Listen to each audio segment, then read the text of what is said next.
Anas, Tambi, wah pelampau. Lu orang tak ada otak kah? Tak ada malu kah? Tu hari cakap berani sangat lu orang kutuk sama kita semua, Cikgu Sandra semua. Kau pergi hina lagi. Sekarang dah terjawab dah. Salah tetap salah, haram tetap haram. Yang orang yang bersuara tu pula dipanggil ambil statement. Bagilah cas kepada penceroboh. Ini nak entertain lagi 6 bulan moratorium. Lu ingat ini apa? COVID punya time kah? Mau tangguh-tangguh lagi. Tak apalah. Lepas 6 bulan pastikan semua ni robohkan.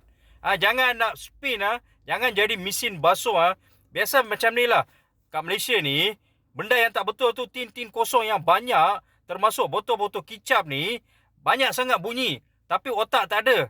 Mungkin otak mereka ni diimport daripada negara asal. Kalau you tak tahu perlembagaan, tak suka duduk Malaysia, kau balik negara asal, kau boleh bina banyak lagi tempat ibadat kat sana.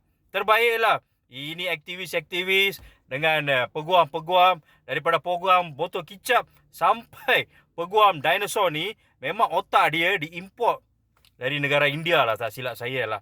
Otak kena pakai lah. Dah salah tu, sekarang nak mengemis. Tak malu kah lu orang? Lagilah lu kutuk saya, lagilah orang support saya. Terbaik rakyat Malaysia, teruskan bersuara.